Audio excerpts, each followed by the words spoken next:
High school ಹುಡುಗಿಯನ್ನು ಪಳಗಿಸ್ಕೊಂಡು ನಾನು ಬೆಂಗಳೂರಿನ ಒಂದು ಬಡಾವಣೆಯಲ್ಲಿನ ಒಂದು ಮನೆಯ 2ನೇ ಮಹಡಿಯಲ್ಲಿ ವಾಸ ಇದ್ದೇನೆ. ಅದು ಬಂದು ಮುಸ್ಲಿಂ ಏರಿಯಾ. ಆ ಮುಸ್ಲಿಂ ಏರಿಯಾದಲ್ಲಿ ಒಬ್ಬ ಮುಸ್ಲಿಮನ ಮನೆಯಲ್ಲಿ ವಾಸವಾಗಿರೋದು. ನನ್ನ ತಂದೆ ತಾಯಿ ಬಂದು ಹಳ್ಳಿಯಲ್ಲಿದ್ದಾರೆ. ನಾನು ಹೆಚ್ಚಿನ ಓದಿಗೋಸ್ಕರ ಊರನ್ನು ಬಿಟ್ಟು ಇಲ್ಲಿ ಅಲೆಮಾರಿಯಾಗಿ ಜೀವನ ನಡೆಸ್ತಾ ಇದ್ದೇನೆ. ಆ ಮನೆಯ ಮಾಲೀಕರು ನೆಲ ಮಹಡಿಯಲ್ಲಿ ವಾಸವಾಗಿದ್ದಾರೆ. ಅವರಿಗೆ 2 ಮಕ್ಕಳು, ಒಂದು ಹೆಣ್ಣು ಹುಡುಗಿ, ಒಂದು ಗಂಡು ಹುಡುಗ. ಹುಡುಗ ಅಂತೂ ಇನ್ನೂ ಚಿಕ್ಕವನು, ಆದರೆ ಹುಡುಗೀಗ 10ನೇ ತರಗತಿ ಹೋಗ್ತದೆ. ಹೆಸರು ಕೀರ್ತಿ ಅಂತ. ಹೆಸರಿಗೆ ತಕ್ಕ ಹಾಗೆ ಬ್ಯೂಟಿಫುಲ್ ಆಗೇನೂ ಇದ್ದಾಳೆ. ಆದರೆ ಅವಳಲ್ಲಿ ಒಂದೇ ಒಂದು ಕೊರತೆ ಏನಪ್ಪ ಅಂದರೆ ಸ್ವಲ್ಪ ಕಪ್ಪಗಿದ್ದಾಳೆ. ಆದರೂ ನೋಡೋಕೆ ಏನೂ ಕಮ್ಮಿ ಇಲ್ಲ. ತುಂಬ ಲಕ್ಷಣವಾಗಿ ಒಂಥರ ಮಹಾಲಕ್ಷ್ಮಿ ಕಳೆ ಅಂತಾರಲ್ಲ ಹಾಗೆ ತುಂಬಿಕೊಂಡು ದಷ್ಟಪುಷ್ಟವಾಗಿಯೂ ಇದ್ದಾಳೆ. ಸಂಜೆ ಶಾಲೆ ಬಿಟ್ಟು ಬಂದ ನಂತರ ಆಗಾಗ ನನ್ನ ಕೋಣೆಗೆ ಸಿನಿಮಾ ನೋಡಲು ಬರ್ತಿದ್ಲು. ಅವರ ಮನೆಯಲ್ಲಿ ಟಿವಿ ಇದೆ, ಬಟ್ ಅವರಮ್ಮ ಒಂದೇ ಒಂದು ಚಾನಲ್ಗೆ ಲಾಕ್ ಮಾಡಿಟ್ಟು ಹೋಗ್ಬಿಡ್ತಾರೆ. ರಿಮೋಟ್ ಕೂಡ ಇವಳಿಗೆ ಕೈಗೆ ಸಿಗಲ್ಲ. ಆ ಒಂದೇ ಚಾನಲ್ ನೋಡಿ ನೋಡಿ ಬೋರ್ ಆಗುತ್ತೆ. ಅವರು ಬರುವುದು ಸಂಜೆ 7 ಗಂಟೆನೆ. ನಾನು ಕಂಪ್ಯೂಟರಲ್ಲಿ CD ಹಾಕಿ ಇಂಗ್ಲೀಷು, ಹಿಂದಿ, ಮಲಯಾಳಮ್ಮು, ಆಳು ಮೂಳು ಸಿನಿಮಾಗಳನ್ನು ನೋಡ್ತಿರ್ತೀನಿ. ಅವಳು ಕೂಡ ತೋರಿಸ್ತಿದ್ದೆ. ನಾವು ಆಗಾಗ ಕೆಲವು ಡ್ಯಾಶ್ ಸಿನಿಮಾಗಳನ್ನ ಕೂಡ ನಾನು ಒಬ್ಬರೇ ಇದ್ದಾಗ ನೋಡ್ತಿದ್ದೆ. ಆದರೆ ಅವಳಿಗೆ ಅವನ್ನ ತೋರಿಸಿರಲಿಲ್ಲ. ಈಗೀಗ ತುಂಬ ಚೆನ್ನಾಗಿ ಬೆಳೆದ್ಬಿಟ್ಟಿದ್ದಾಳೆ. ಸುಮಾರು 1 ವರ್ಷದ ಹಿಂದೆ ಅಂತ ಅನ್ಕೊಳ್ಳಿ. ನಾನು ಮೊದಲು ಬಾರಿ ನೋಡಿದಾಗ ಅವಳು ಪಾಪ ಇನ್ನೂ ಒಂಥರ ಚಿಕ್ಕ ಮಗು ಥರನೇ ಕಾಣ್ತಿದ್ಲು. ಆಗಷ್ಟೇ ಅವಳಿಗೆ ಬೆಳವಣಿಗೆ ಅನ್ನೋದು ಆಗ್ತಿತ್ತು. ಆದ್ದರಿಂದ ಒಂದು ಹಂತಕ್ಕೆ ಬೆಳೆದು ಹುಡುಗರನ್ನು ಆಕರ್ಷಿಸುವ ಮಟ್ಟಕ್ಕೆ ಆ ಸ್ಟೇಜಲ್ಲಿ ಬಂದು ನಿಂತಿದ್ದಾಳೆ. ಹೇಗಾದರೂ ಒಮ್ಮೆ ಅದನ್ನು ಸ್ಪರ್ಶಿಸಬೇಕು, ಮುಟ್ಟಬೇಕು, ನೋಡಬೇಕು ಅನ್ನೋ ಒಂದು ಕುತೂಹಲ, ಕಾತರ, ಆಸೆ ಅನ್ನೋದು ನನ್ನಲ್ಲಿ ಹುಟ್ಟುತ್ತೆ. ಅದಕ್ಕೋಸ್ಕರ ಸಮಯವನ್ನು ಕಾಯ್ತಿದ್ದೆ. ಮೊನ್ನೆ ಒಂದಿನ ಶಾಲೆ ಬಿಟ್ಟು ಬಂದವಳು ನನ್ನ ಕೋಣೆಗೆ ಬಂದು, ಜಶು ಬೇಜಾರಾಗ್ತದೆ, ಪ್ಲೀಸ್ ಯಾವುದಾದ್ರೂ ಒಂದು ಹೊಸ ಫಿಲಮ್ ಇದ್ರೆ ಹಾಕೋ ಅಂತ ಕೇಳಿದ್ಲು. ಯಾವುದೂ ಇಲ್ಲ, ಎಲ್ಲ ನೀನು ನೋಡಿದ ಫಿಲಮ್ಗಳೇ ಅಂತ ನಾನು ಹೇಳಿದೆ. ಬಿಕಾಸ್ ನಾನು ಯಾವುದೋ ಒಂದು ಫಿಲಮ್ ನೋಡಬೇಕು ಅಂತ ಕಾಯ್ತಾ ಕೂತಿದ್ದೆ. ಅವಳು ಹೊರಗಡೆ ಹೋದರೆ ಸಾಕಪ್ಪ ಅನ್ನೋ ಒಂದು ತಲೆಯಲ್ಲಿ ಇಂಟೆನ್ಷನ್ ಇತ್ತು. ಹಾಗಾಗಿ ಸ್ವಲ್ಪ ಹಾಗೆ ಹೀಗೆ ಮಾತಾಡಿದೆ.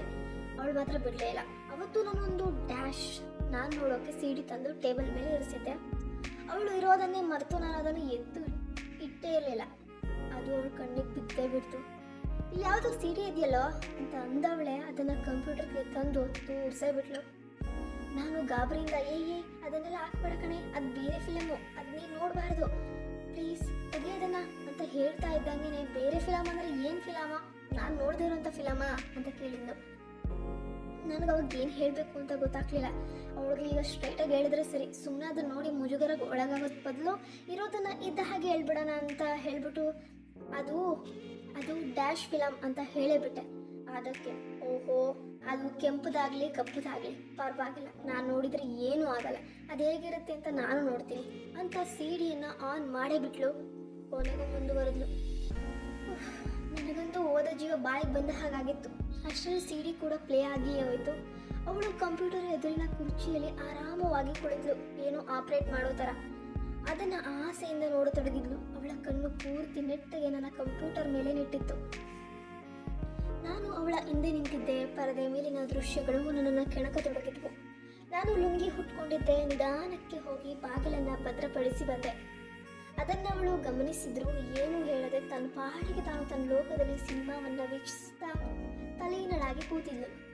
ನಾನು ಹಿಂದೆಯಿಂದ ಇನ್ನೊಂದು ಕುರ್ಚಿಯನ್ನು ಎಳೆದುಕೊಂಡು ಕುಳಿತುಕೊಂಡು ನಾನು ಕೂಡ ನೋಡತೊಡಗಿದ್ದೆ. ಒಂದು ಮಟ್ಟಕ್ಕೆ ನನ್ನನ್ನು ನಾನು ಕಂಟ್ರೋಲ್ ಮಾಡಿಕೊಂಡು ಕೂತಿದ್ದೆ. ಕೀರ್ತಿ ಬಂದು ಲಂಗ ರವಿಕೆ ತೊಟ್ಟಿದ್ಲು. ಕೇಳಬೇಕಾ? ಆವಾಗಿನ ಫ್ಯಾಷನ್ ಅದು. ಎಂದಿಗೂ ಯಾರಿಗೂ ಮಾಡದಿರೋದನ್ನು ಮುಂದೆ ಬಹುಶಃ ನನ್ನ ಹೆಂಡತಿ ಮಾಡಬೇಕು ಅಂದ್ಕೊಂಡಿದ್ದದನ್ನು ನಾನು ಇಂದು ಇವಳಿಗೆ ಮಾಡಿಬಿಡ್ಲೆ ಅಂತ ಯೋಚಿಸಿದೆ. ಆದರೆ ಒಮ್ಮೆ ಬೇಡ ಅನಿಸಿದ್ರೆ ಮತ್ತೊಮ್ಮೆ ಬೇಕು ಅನಿಸತೊಡಗಿತ್ತು. ಅವಳು ಅದನ್ನು ನೋಡುವುದರಲ್ಲೇ ಮಗ್ನಹೀನಳಾಗಿದ್ಲು. ನಾನು ಸದ್ದಾಗದಂತೆ ಅವಳಿಗೆ ಗೊತ್ತಾಗದಿರೋ ಥರ ತೆಗೆದುಬಿಟ್ಟಿಟ್ಟಿದ್ದೆ. ಆಗ ಕೇವಲ ಲುಂಗಿ ಮಾತ್ರ ಉಳಿಯಿತ್ತು. ಆ ಜಗಳದಲ್ಲಿ ಅಥವಾ ಅವಳು ಏನಾದರೂ ಬೇಡ ಅಂದರೆ ಸೊ ಹೆಲ್ಪ್ಫುಲ್ ಆಗಿರುತ್ತೆ, ಬೇಗ ಆಗ್ಬೋದು ಅಂತ ಹಿಂದೆ ಅವಳ ಬೆನ್ನಿಗೆ ಹೋಗಿ ನಿಂತ್ಕೊಂಡೆ. ಅವಳು ಏನು ಮಾತಾಡಲಿಲ್ಲ. ನಿಧಾನಕ್ಕೆ ಆಕೆಯ ಮಗುವನ್ನು ನನ್ನ ಕೈಗಳಿಂದ ಬಳಸಿದೆ. ಸುಮ್ಮನೆ ಇದ್ಲು. ಎದುರಿನ ಸಿನಿಮಾದಲ್ಲೇ ಒಂದು ಜೋಡಿ ಏನೇನೋ ಮಾಡತೊಡಗಿತ್ತು. ಅಲ್ಲಿ ನೋಡ್ತಾ ನೋಡ್ತಾ ಅವಳಿಗೆ ನೇವರಿಸತೊಡಗಿದ್ದೆ. ಆಕೆ ಮೆಲ್ಲಗೆ ಕಂಪಿಸತೊಡಗಿದ್ಲು. ಹುಡುಗಿ ಈಗ ತಯಾರಾಗ್ತಿದ್ದಾಳೆ, ಕಬ್ಬಿಣ ಕಾತೆ ಅಂತ ನನಗೆ ಗೊತ್ತಾಗೋಯ್ತು. ಇನ್ನು ಮುಂದುವರಿಯೋಕೆ ಯಾವ ಭಯ, ಯಾವ ಅಭ್ಯಂತರವೂ ನನಗೆ ಇರಲಿಲ್ಲ. ಸಿನಿಮಾದಲ್ಲಿ ಇಬ್ಬರು ಆಲ್ರೆಡಿ ವಿಷಯಕ್ಕೆ ಹೊಂಟೆ ಹೋಗಿದ್ರು. ಕೊನೆಗೆ ನಾನು ಕೈ ಜಾರಿಸ್ದೆ. ಆ ಮುದ್ದು ಮುದ್ದು ಗೊಂಬೆಯ ಎಷ್ಟು ಮೃದುವಾಗಿತ್ತು ಅಂದರೆ ಕೈಗೆ ಸಿಕ್ತಿತ್ತು. ಅವಳು ಪಾಪ ಒಮ್ಮೆ ನಡುಕಿದ್ಲು. ಅವಳ ಉಸಿರಾಟ ಕೂಡ ಏರುಪೇರಾಯಿತು, ಜೋರಾಗಿತ್ತು.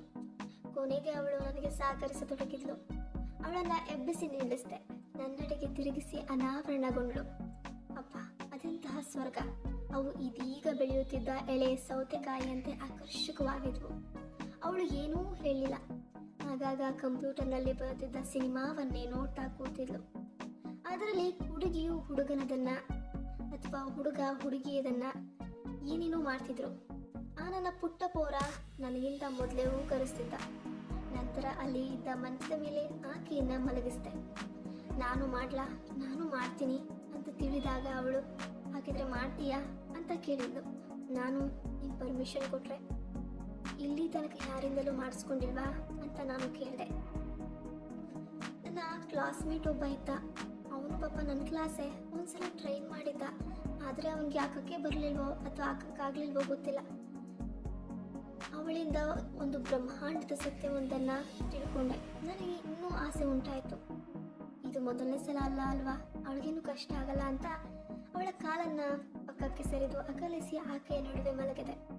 ಇಂದು ನಾನೇ ಆಗ್ತೀನಿ ನೋಡು ಹೇಗಾಗಬೇಕು ಅಂತ ಹೇಳಿ ಅದಾಗಲೇ ಮೇಲಿನ ಜೋಡಿ ಭಯಂಕರವಾಗಿ ಮಾಡತೊಡಗಿತ್ತು.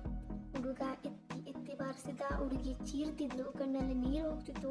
ಅದನ್ನು ಕಂಡ ಎದುರದ ಇವಳು, ನೀನಂತೂ ಹಾಗೆ ಮಾಡಬೇಡ, ನಿಧಾನ ಮಾಡು ಅಂತ ಹೇಳಿದ್ಲು. ಸರಿ ಎಂದು ಹೇಳಿದವನು ಆಕೆಯನ್ನು ಮೆಲ್ಲಗೆ ನೂಕ್ತೆ.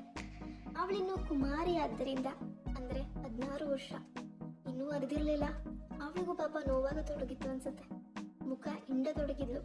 ನನಗೆ ತಡೆದುಕೊಳ್ಳಲು ಆಗಲಿಲ್ಲ. ಕ್ಷಣ ಕ್ಷಣಕ್ಕೂ ನನ್ನ ಮಿತಿ ಮೀರ್ತಿತ್ತು. 4-5 ಬಾರಿ ಹಾಗೆ ನೂಕಿದಾಗ ನಾನು ಪೂರ್ತಿಯಾಗಿ ಒಳಗೆ ಸೇರಿಕೊಂಡಿತ್ತು.